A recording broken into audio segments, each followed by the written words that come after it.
Assalamualaikum warahmatullahi wabarakatuh dan selamat siang. Pertama-tama saya ucapkan terima kasih kepada adik-adik semua yang sudah hadir di kuliah kita pada hari ini. Dan pada hari ini kita akan melanjutkan pembahasan dari tema sebelumnya, yaitu hari ini kita akan membahas tentang pengolahan krustase. Pada perkuliahan kita hari ini kita punya target dan capaian yang coba ingin kita capai. Yang pertama adalah setelah mengikuti perkuliahan ini, mahasiswa diharapkan mampu untuk mengetahui apa yang dimaksud dengan krustase dan yang mana saja yang masuk dalam kategori krustase. Jadi jenisnya apa saja. Kemudian mengapa kita harus melakukan pengolahan kepada krustase? Ya, jadi setelah tahu, kita kemudian bisa memahami macam-macam pengolahan krustase apa saja dan mengetahui mekanisme pengolahan krustase seperti apa. Ya, jadi itu capaian yang coba ingin kita capai hari ini. Oke, baik, kita masuk ke inti pembelajaran kita hari ini. Jadi yang pertama itu mahasiswa harus paham dulu apa itu krustase. Apa sih definisi dari krustase? Nah, jadi krustase itu adalah kelompok invertebrata yang memiliki tubuh lunak dan dilindungi oleh cangkang yang keras. Ya, jadi invertebrata. Ingat, invertebrata adalah kelompok hewan yang tidak memiliki tulang belakang, ya. Dan dia bertubuh lunak. Karena tubuhnya lunak, maka untuk melindungi tubuhnya yang lunak itu dia memiliki cangkang yang keras di bagian luarnya. Ya, jadi itu adalah definisi umum dari krustase. Nah, beberapa contoh krustase yang paling umum dijumpai misalnya adalah kepiting, udang, dan rajungan. Itu ya, itu yang paling umum. Kalau kita masuk ke pasar, kita ke tempat-tempat nelayan, maka 3 jenis krustase ini yang paling mendominasi di pasaran. Jadi jenis krustasea itu bukan hanya dari famili Malacostraca, tetapi ada 3 lainnya, yaitu dari Brachiopoda, Maxillopoda, dan Ostracopoda. Nah, yang 3 jenis ini adalah hewan-hewan yang masih tergolong primitif. Kemudian yang paling umum dijumpai adalah dari kelas Malacostraca. Nah, di situ masuk udang, kepiting, kemudian rajungan, itu ya semua. Saya ada pertanyaan sederhana yang sangat relate dengan kegiatan adik-adik semua. Pastinya pernah masak jenis krustase dong, entah itu udang atau kepiting. Nah, pada saat kepitingnya ini sudah mulai mendidih, airnya sudah mulai mendidih atau suhunya sudah meningkat, maka cangkang akan berubah menjadi warna merah. Ada yang tahu jawabannya kenapa cangkang berubah menjadi merah pada saat suhu mulai tinggi? Jadi di dalam cangkang krustase itu ada 2 pigmen. Yang pertama adalah pigmen krustasianin yang berwarna gelap yang kita lihat pada saat krustase masih hidup. Nah, itu membungkus pigmen astaxanthin yang dimana pigmen astaxanthin ini umumnya banyak dijumpai pada tumbuhan juga, yang bertanggung jawab memberi warna seperti warna oranye, kemerahan maupun kekuningan. Nah, pada saat krustase masih hidup, maka pigmen astaxanthin ini terbungkus oleh krustasianin. Makanya kemudian dia tidak terekspos, dia tidak muncul, yang terlihat adalah warna gelap. Nah, pada saat pigmen krustasianin ini terpapar suhu tinggi, maka pigmennya ini akan hancur, dia akan terburai, lalu kemudian muncullah terlihatlah pigmen astaxanthin ini. Makanya kemudian cangkang akan berubah menjadi warna merah karena si pigmen astaxanthin ini. Selanjutnya, pertanyaannya, mengapa kita perlu mengolah komoditi krustase? Sederhananya, kita tidak ingin produk kita rusak dan atau kita ingin membuat suatu diversifikasi pangan sehingga dapat meningkatkan nilai jualnya dan usia simpannya. Untuk alasan pertama, proses pembusukan. Jadi dengan pengolahan kita bisa menghindari proses pembusukan. Nah, pembusukan itu sendiri terjadi baik secara internal maupun eksternal. Nah, faktor pembusukan secara eksternal seperti yang kita tahu bahwa produk perikanan itu isinya adalah protein dan air, yang mana kedua bahan ini merupakan tempat yang sangat optimum untuk pertumbuhan bakteri, sehingga pada saat produk perikanan krustase ini mati, maka bakteri dari luar akan masuk dan melakukan pembusukan. Mereka akan merombak bagian-bagian tubuh krustase dan akhirnya akan terjadi pembusukan. Secara internal sama dilakukan juga oleh bakteri, tetapi ini bukan bakteri dari luar, tetapi bakteri yang memang sudah ada dan hidup di dalam tubuh atau yang kita kenal sebagai mikrobiom. Jadi bakteri yang sebelumnya bersimbiosis mutualisme dengan kita, setelah kemudian individunya mati, maka dia pun mencoba mempertahankan hidupnya dengan cara memakan tubuh inangnya. Jadi prosesnya sama dengan yang eksternal, tetapi sumber bakterinya yang berbeda. Dalam mengolah produk perikanan, khususnya bagi jenis krustase ini ada beberapa jenis. Yang pertama bisa dengan cara pembekuan, ini yang paling umum untuk melakukan ekspor. Kita melakukan pembekuan, kemudian pengeringan, bisa juga dengan pemasakan beku, lalu yang terakhir adalah fermentasi. Yang pertama adalah pembekuan. Jadi prinsip dasarnya itu adalah membuat bahan pangan berada pada suhu titik beku 0 derajat sampai minus. Nah, kenapa harus dibuat menjadi beku? Ingat sebelumnya bahwa proses pembusukan itu dilakukan oleh bakteri. Nah, tujuannya karena kita ingin menghambat kerja si bakteri ini sehingga bisa menghindari pembusukan, perombakan bahan yang akan membuat produk kita ini memiliki usia simpan yang lebih lama. Nah, keunggulan dari pembekuan ini karena dia tidak mengubah rasa.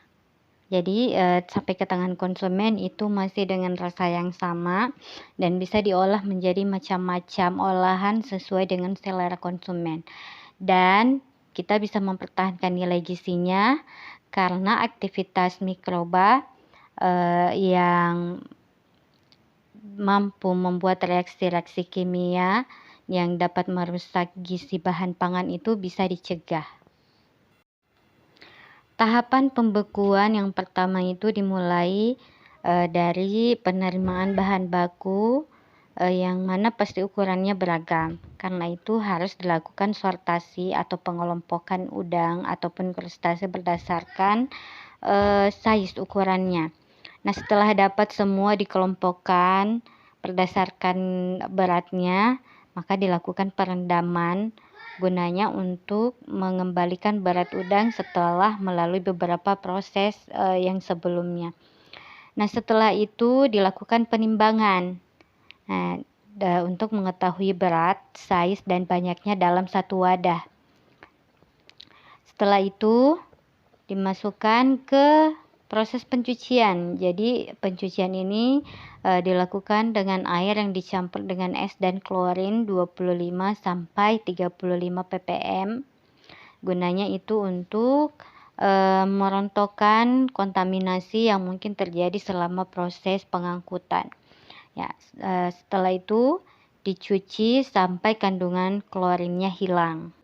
Kemudian dilakukan penyusunan ke dalam wadah sesuai ukuran, jadi ukurannya sudah seragam agar nanti pada saat masuk ke pembekuan waktu yang dibutuhkan untuk membekukan produk kita ini seragam semuanya. Nah, setelah itu masuk ke proses glazing. Jadi di sini gunanya untuk mencegah proses oksidasi, dehidrasi, dan memperbaiki penampilan karena terbentuk lapisan es tipis yang seragam. Selanjutnya masuk proses pengemasan dan pelabelan. Setelah dikemas, diberi label, masuk lagi ke cold storage atau penyimpanan dingin untuk mempertahankan suhu agar produk kita tetap beku. Nah, ini contoh pembekuan pada produk udang. Jadi semuanya disusun seragam sesuai ukuran masing-masing. Yang kecil dengan yang kecil, yang sedang bersama yang sedang, dan yang besar semuanya juga yang ukuran besar. Kalau yang untuk produk kepiting soka atau kepiting cangkang lunak, dia beda lagi karena dia harus dikemas satu-satu, kemudian baru dibekukan. Prosesnya itu setelah kepiting molting diangkat, kemudian dilakukan perendaman di air tawar. Itu gunanya untuk mencegah terjadinya pengerasan pada cangkang krustase, cangkang kepiting ini. Makanya dilakukan di perendaman di air tawar. Setelah itu dicuci bersih, dimasukkan ke dalam plastik tadi, lalu baru dimasukkan ke freezer. Selanjutnya adalah proses pengeringan. Jadi untuk pengeringan ini kita memanfaatkan panas untuk mengeluarkan sebagian air dari dalam bahan pangan. Jadi tetap gunanya adalah untuk mengurangi air. Kenapa air? Karena bakteri membutuhkan air untuk tumbuh. Ketika air tidak ada, maka bakteri pun tidak bisa tumbuh. Untuk proses pengeringan sendiri kita bisa melalui dua cara, dengan cara alami yaitu di bawah sinar matahari langsung ataupun dengan cara buatan. Tentunya keduanya ada plus minusnya. Untuk yang alami, plusnya pastinya biaya murah dan dapat dilakukan sekaligus dalam jumlah yang banyak karena kita sisa gelar para-para atau gelar tikar, kemudian kita jemur. Jadi bisa tidak terbatas, bisa langsung banyak sekaligus. Tetapi kelemahannya itu bergantung pada cuaca, sehingga pada musim-musim tertentu, yaitu pada musim hujan, kita tidak bisa melakukan pengeringan. Kemudian yang untuk buatan dia lebih mahal dan tidak bisa sebanyak yang alami, tetapi bisa menghasilkan produk yang lebih berkualitas karena suhunya terkendali dan debu-debu dari luar itu tidak akan mengkontaminasi produk pangan kita. Ini contoh, kalian bisa lihat pengeringan secara alami dan buatan, di mana yang buatan itu dia lebih tertutup sehingga kerikil atau kontaminasi dari lingkungan yang bisa mencemari pangan itu bisa diminimalisir atau dihindari. Ini contohnya adalah ebi atau udang kering yang kecil-kecil. Nah, ada beberapa keuntungan jika kita mengawetkan atau mengolah krustase dengan cara dikeringkan. Yang pertama adalah mengurangi kerusakan akibat adanya aktivitas mikroba. Kemudian menghemat ruang penyimpanan karena pastinya akan mengempis sehingga lebih mudah dikemas. Lalu mempertahankan nutrien yang terkandung. Meningkatkan umur simpan pastinya karena bahan yang disimpan dalam kondisi kering pastinya usianya akan jauh lebih panjang. Kemudian mengurangi berat atau volume sehingga memudahkan dalam proses transportasi.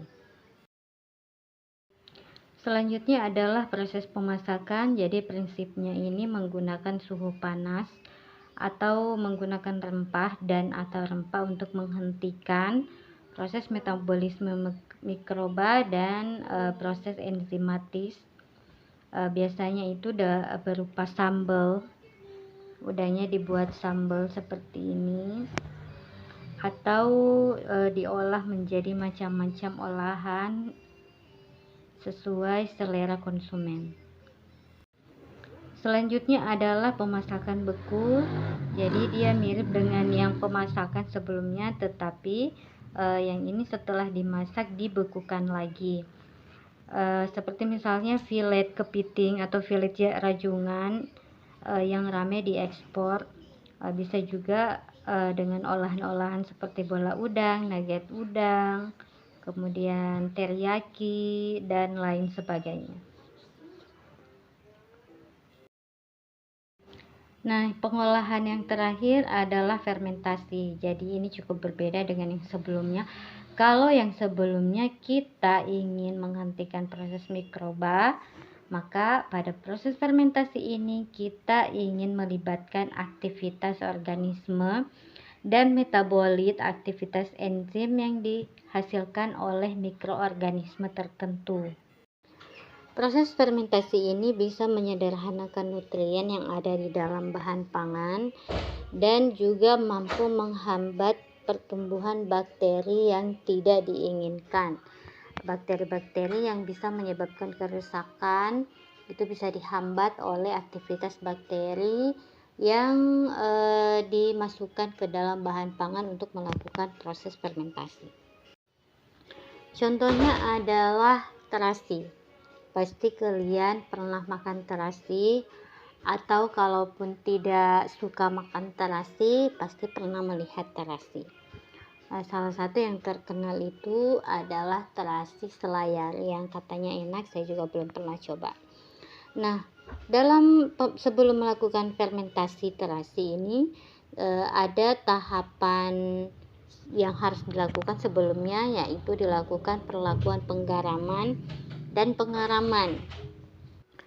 Jadi bakteri untuk melakukan fermentasi dalam terasi ini tidak ditambahkan dari luar, tetapi aktivitas bakteri yang berasal dari tubuh udang itu sendiri. Jadi bakteri mikrobiom yang memang ada di dalam tubuh udang. Tahapan pembuatan terasi yang pertama, dicuci dulu supaya bersih, tidak ada kontaminasi atau kotoran dari luar. Kemudian dilakukan pengeringan sampai setengah kering. Itu biasanya memakan waktu 1-2 hari kalau cuaca sedang baik. Nah, setelah itu, di sini di slide-nya ada salah ketik. Nah, setelah itu dilakukan penumbukan penghalusan, lalu dibuat menjadi gumpalan dan dibungkus atau diperam. Setelah itu disimpan, maka terjadilah proses fermentasi di suhu ruang. Biasanya itu berlangsung 1-4 minggu. Jadi cukup lama.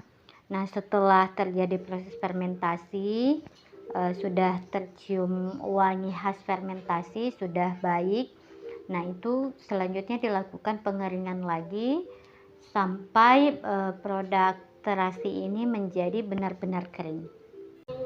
Prinsip kerja fermentasi yaitu udang ditambahkan garam akan membuat cairan tubuh udang yang mengandung nitrogen terekstrak keluar melalui satu prinsip osmoregulasi, di mana cairan yang di dalam tubuh akan keluar karena cairan di luar tubuh yaitu garam lebih pekat.